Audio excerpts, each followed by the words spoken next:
Bonjour à tous. On entend souvent la question « Comment ça se fait que les enfants ne suivent pas leurs parents, que les élèves ne suivent pas leur éducateur, qu'il y a une coupure entre les deux ?» Aujourd'hui, essayons de trouver la réponse à travers un discours du Rabbi de Parashat Lech Lecha 5752, et c'est une idée qu'on retrouve souvent dans les discours du Rabbi.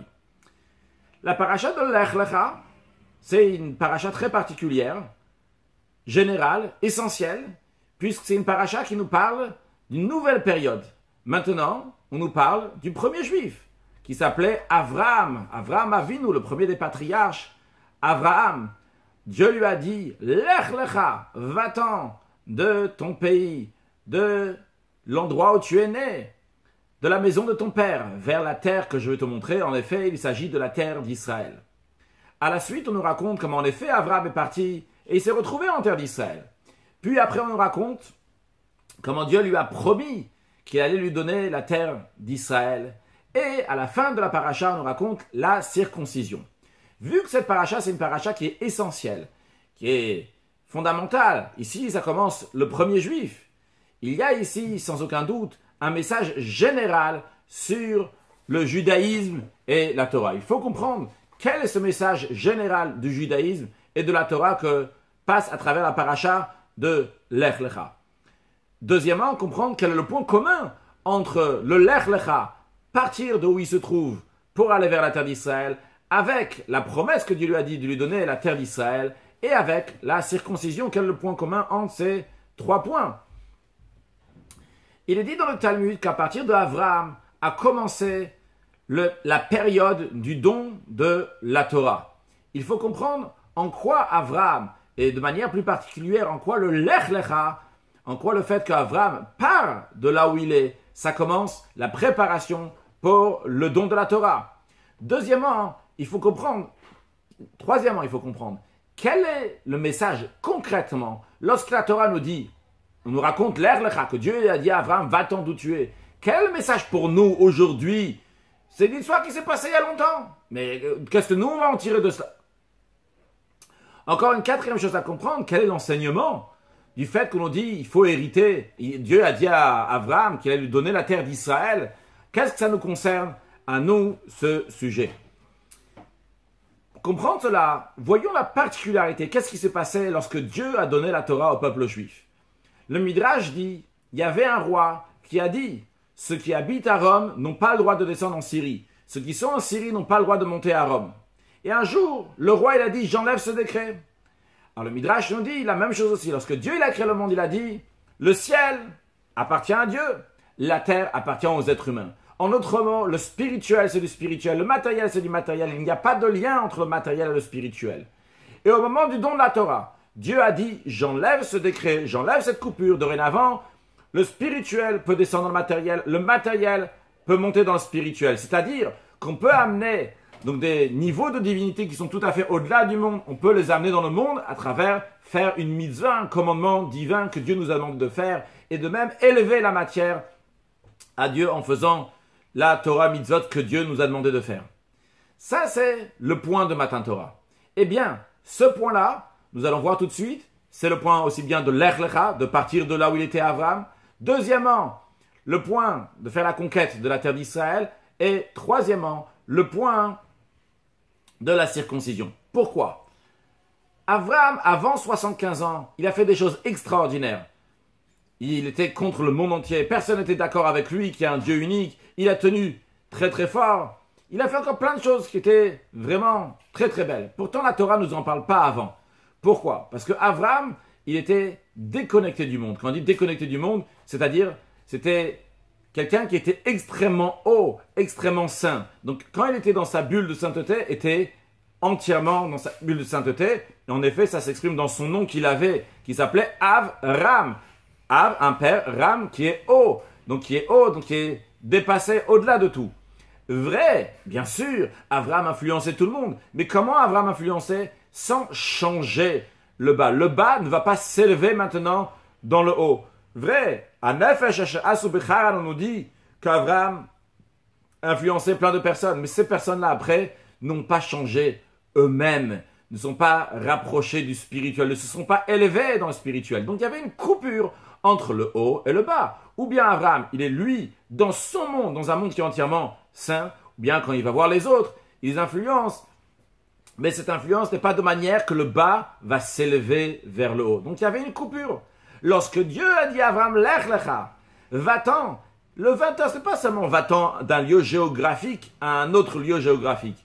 Dieu lui a dit maintenant, va-t'en de tout ton comportement qu'il y avait jusqu'à maintenant. Même les bons comportements que tu avais, mais ils étaient limités jusqu'à où un être humain peut arriver. Maintenant, je te donne un feu vert. Je te donne une force extraordinaire, que tu peux aller au-delà de toutes les limites. Même dans les bonnes choses que tu faisais, c'est bien. Mais maintenant, tu peux faire mieux. Maintenant, tu peux faire des choses qui sont au-delà de toutes les limites. Même dans ce que tu avais l'habitude de faire, maintenant, tout ça, lech lecha. Abandonne tout ce qu'il y avait dans le passé. Maintenant, ouvre une nouvelle page. Une page qui sera complètement déconnectée de tous les autres, dans le sens que ce sera une dimension qui sera beaucoup plus haute. Et justement, lorsqu'Abraham a accompli cet ordre-là, lech lecha, eh bien, il a enlevé cette barrière qu'il y avait entre le haut et le bas. Et maintenant, Abraham passe dans le monde pour influencer le monde et avoir un lien, amener le Abraham, qui est très très haut, l'amener dans le monde. C'est d'ailleurs pourquoi, plus tard, pas tout de suite, mais lorsqu'il a 99 ans, il s'appelle Abraham. Il ne s'appelle plus Abraham, qui veut dire un père qui est haut, ou bien le Abraham, le père de Aram seulement. Mais il s'appelle Abraham, qui veut dire Av Hamon Goïm, le père de nombreuses nations. C'est que maintenant il a affaire avec toutes les nations et il influence toutes les nations. Maintenant il a une force pour élever toutes les nations, pour élever le monde entier qui va se rapprocher de Dieu. Donc ça s'est passé lorsqu'il a fait l'Ech Lecha. Il est sorti de ses barrières. Il a arrêté les limites qu'il y avait entre le spirituel et le matériel, entre ce monde et le monde de la matière. Maintenant il passe dans la matière. Et c'est le même sujet que le don de la Torah, faire le lien entre spirituel et le matériel. De même, ce point-là, c'est la même chose aussi que donner la terre d'Israël, faire la conquête de la terre d'Israël. C'est quoi le message de faire la conquête de la terre d'Israël? C'est de prendre une terre qui est ordinaire, une terre de Canaan, et de faire que cette terre-là maintenant va être une terre pour qui va exprimer la volonté de Dieu, une terre que le juif va faire une demeure à Dieu ici-bas, que Dieu va être, entre guillemets, à l'aise dans cet endroit-là. C'est bien que c'était un endroit ordinaire, maintenant ça va être un endroit qui est saint. Amener la sainteté, amener Dieu dans ce monde matériel. Et cette matière, cette terre, va s'élever vers Dieu. Ce point-là, c'est le même point aussi que la Brit Mila, la circoncision. La circoncision que Dieu a dit à Abraham Avinu de faire. C'est le commandement que Dieu a ordonné à la fin de la paracha de l'Ech Lecha. C'est amener la sainteté dans un membre matériel. Un membre matériel qui est très bas, qui peut mal se comporter. Eh bien, Dieu il dit, ce membre-là, il va devenir comme un objet de sainteté, comme quelque chose qui est saint, pas comme quelque chose qui est saint. Ça devient quelque chose qui est saint. C'est même dans l'endroit le plus bas, eh bien là-bas aussi, on amène la sainteté. Et ce membre-là s'élève. Donc c'est-à-dire que même l'endroit le plus bas s'élève aussi à Dieu. Et justement, ça c'est le point commun entre les trois choses qu'il y a dans la paracha. Le Lech Lecha, c'est sortir des barrières, donc enlever les barrières entre le haut et le bas.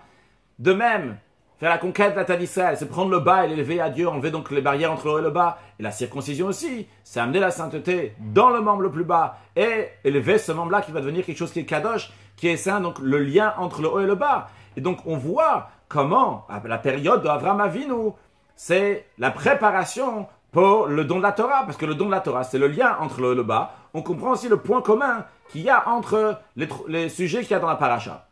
Maintenant, il nous reste encore à comprendre quel est l'enseignement concret, aussi bien du Lech Lecha et aussi bien de la conquête de Eretz Israël. Pour cela, il faut savoir que c'est vrai, c'est beau, c'est bien, et on a reçu la Torah, et on a reçu la terre d'Israël, et déjà au moment même où Dieu il a dit à Abraham Avinu, tu reçois la terre d'Israël lui a été donnée, comme l'expression du verset, les arachanatati et haaretz azot, à ta descendance, j'ai donné cette terre. Quand on dit j'ai donné, c'est-à-dire ça a déjà été donné, ça y est, c'est acquis. Mais il faut savoir que qu'est-ce qui nous a été donné? Dieu il a donné 10 terres à Abraham. Quand on dit 10 terres, c'est-à-dire on voit ici là, tout ça c'est ce qu'on connaît, c'est Eretz Israël, donc qui a été donné, la terre d'Israël qui a été donnée au peuple juif lorsqu'ils sont rentrés en terre d'Israël. Mais ce qui a été donné à Abraham, c'est ici habiter 7 peuples, mais en plus de ça, il y a aussi ici Ammon, Moab et Édom, qui s'appellent aussi Kéni, Knizi, Kadmoni. Donc ces 3 terres-là qui ont aussi été données à Abraham Avinu. Seulement que Dieu ne les a pas encore données concrètement au peuple juif. ces 3 terres-là, ils vont être données au peuple juif lorsque Mashiach va venir. Donc en plus de cette terre d'Israël-là, il y aura aussi ces 3 autres terres qui vont être données au peuple juif. D'ailleurs, ces terres-là vont être données au peuple juif de manière tout à fait pacifique, B'darke Noam ou Darke Shalom, contrairement à cette terre-là on a dû faire la guerre pour les avoir. Cela, on les aura de manière tout à fait pacifique, puisque comme le Ram a dit, lorsque Mashiach viendra, il n'y aura pas de guerre. Donc, il n'y aura pas de guerre, les nations vont les donner de leur propre gré au peuple juif. Mais qu'est-ce qu'on veut dire par là? C'est que, en effet, on a reçu la terre d'Israël, Dieu l'a donné la terre d'Israël à Avraham Avinu.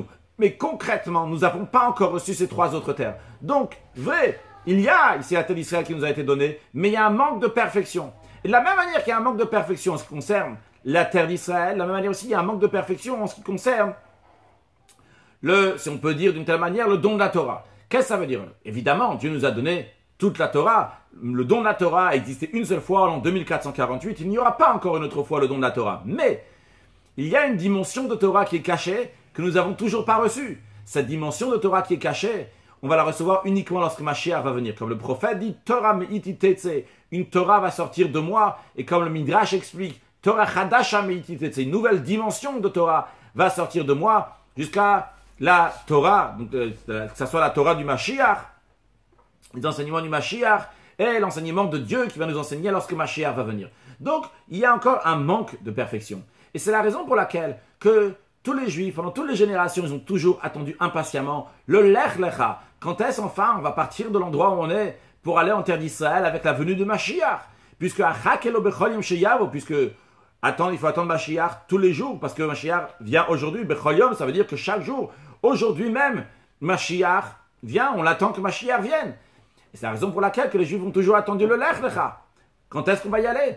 Et dans notre génération, c'est encore plus particulier, parce que dans notre génération, d'après tous les signes, tous les dates pour Mashiach sont déjà finis. Notre génération, la dernière génération de l'exil, et donc automatiquement la première génération de la délivrance. Le rabbi précédent, déjà à son époque, a dit qu'on a déjà fini, on a déjà fait Teshuvah, on s'est déjà repenti. Donc la Teshuvah est déjà faite. En ce qui concerne ce qu'on appelle faire briller les boutons, c'est-à-dire les dernières choses qu'on fait lorsqu'un soldat il se prépare, la dernière chose qu'il fait, c'est faire briller ses boutons. Ça aussi, on a fait briller les boutons. Donc maintenant, on est prêt pour aller en terre d'Israël et recevoir. Donc on a ce Lech Lecha, on a cet ordre de Lech Lecha qui est de l'actualité. Donc c'est vraiment d'actualité dans notre génération qu'on doit faire ce Lech Lecha pour aller en terre d'Israël et faire l'acquisition des 10 terres. Et donc, ce Lech Lecha là qu'on va faire, qu'on va expliquer dans la suite, c'est quoi ce Lech Lecha à faire? C'est pas juste faire les valises et prendre l'avion, aller en Israël.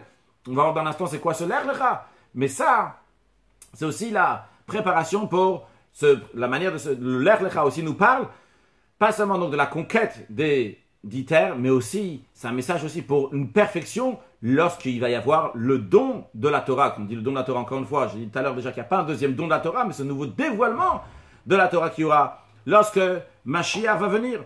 Donc on comprend quel est l'enseignement pour nous, comment on doit se préparer pour aller recevoir l'acquisition des 10 terres d'Israël et particulièrement donc pour recevoir cette nouvelle dimension de la Torah. Alors qu'est-ce que ça veut dire concrètement? Eh bien concrètement parlant, il faut savoir que comme on a montré tout à l'heure, il y a 7 terres qui ont été données au peuple juif, 7, mais il y en a encore 3 qui n'ont pas encore été données au peuple juif. On l'a déjà dit. Qu'est-ce que représente sur le plan spirituel ces 7 terres-là et ces 3 terres? C'est expliqué dans la Chassidut que les 7 terres représentent ce qu'on appelle les 7 attributs. Chacun de nous a 7 attributs. En hébreu, ça s'appelle Chesed, Gvura, Tiferet, Netzach, Hod, Yesod et Malchut. On ne va pas traduire, mais de manière générale, donc il y a la bonté, la rigueur, l'harmonie, etc., jusqu'à la noblesse. Donc c'est des attributs que nous avons. Puis chacun de nous a aussi, en plus de ces 7 attributs, nous avons 3 facultés intellectuelles qui s'appellent Chochma, Bin, Adat, c'est les initiales de Chabad. Ça s'appelle aussi, tout simplement, ça s'appelle les Mochin, la faculté intellectuelle. De nos jours, on a reçu seulement 7 terres. Pourquoi? Parce que le travail essentiel jusqu'à présent a toujours été donc de travailler sur les midot, se travailler, se raffiner, s'arranger, de devenir de mieux en mieux. Donc c'est la raison pour laquelle que nous avons constamment travaillé sur les midot, sur les attributs. Même lorsque nous avons eu affaire avec les mochin, c'est-à-dire on étudie, mais cette étude-là donc va être liée à comment on va pouvoir s'arranger, pouvoir faire quelque chose. Maintenant, de nos jours, on doit travailler aussi sur les mochin en eux-mêmes. Qu'est-ce que ça veut travailler sur les mochin en eux-mêmes? C'est-à-dire étudier des sujets très profonds de la Torah, donc des sujets de Chassidut, qui parlent donc, et même aussi les choses aussi évidemment qui parlent de ce qu'on est en train de dire maintenant, des mochin, des facultés intellectuelles.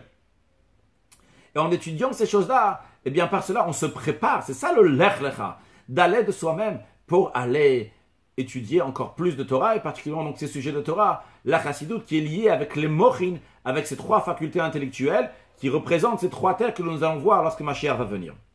Mais expliquons un peu plus tout d'abord, c'est quoi le lech lecha? Vrai, on doit étudier. Mais comment étudier de manière de lech lecha? Qu'est-ce que ça veut dire lech lecha?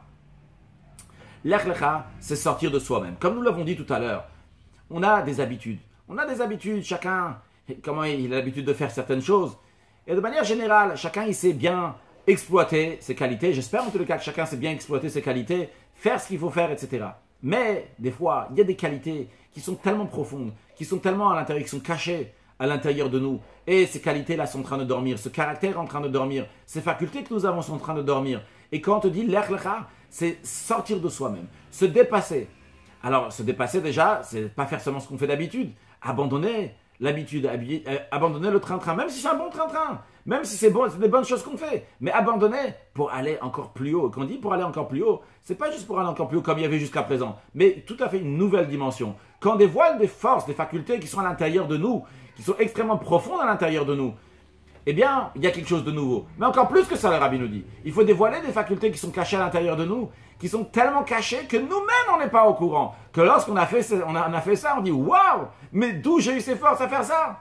Donc, on voit que chacun de nous a des forces extraordinaires qu'il faut les dévoiler. Le lech lecha. Par ça qu'on sort de nous-mêmes, eh bien, la suite, il a cher à reka. Dieu dit « La terre que je vais te montrer », mais ce n'est pas seulement la terre que je vais te montrer. Je vais te montrer toi-même.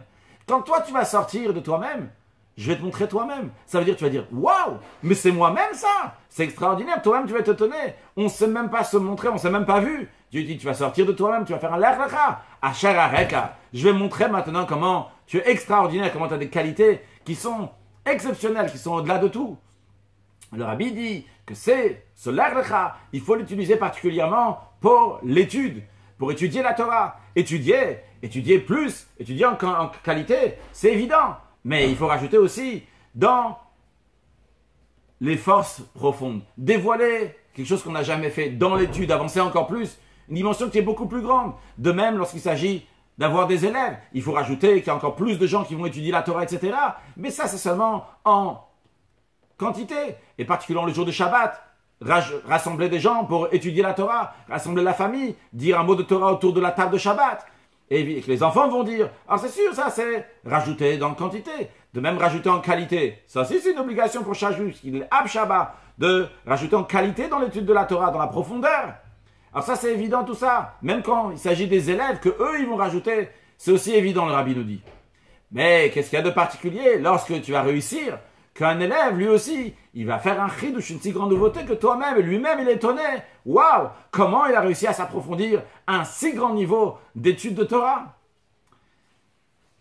Et évidemment, le Rabbi dit, pour examiner si on avance vraiment comme il faut ou pas, on ne peut pas se juger nous-mêmes, parce que peut-être on est en train de faire beaucoup de commandements, de mitzvot, donc on est très occupé, ou bien on sait, mais on ne va pas voir vraiment est-ce qu'on fait suffisamment ou pas. Donc pour cela, il faut demander à quelqu'un d'autre, donc il va pouvoir nous dire comment on fait. Donc concrètement parlant, on a demandé comment on fait pour faire le lien entre les parents et les enfants, comment faire le lien entre les élèves et les professeurs. C'est justement lorsque les parents ne vont pas être déconnectés des enfants, dans le sens qu'ils ne vont pas vivre dans une bulle sans parler, transmettre à leurs enfants, qu'eux-mêmes vont se sentir concernés de ce qu'ils disent. Trouver un moyen que l'enfant lui aussi, il va être intéressé de ce que le père lui dit. C'est la même chose, mais sous une autre forme, sous une autre boîte, c'est une autre manière de présenter la chose.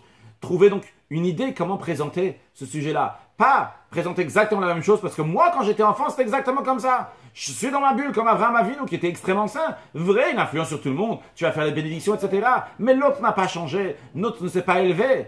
On doit essayer de trouver un moyen de briser nos barrières, de briser nos habitudes, oublier la manière comment on réfléchit jusqu'à présent. Maintenant, une nouvelle manière de réfléchir. Comment on va influencer sur un enfant? Comment on va influencer sur quelqu'un d'autre? Et surtout, et quand ça commence, comment influencer sur nous-mêmes, qu'on va être différent, on ne va pas être le même qu'hier.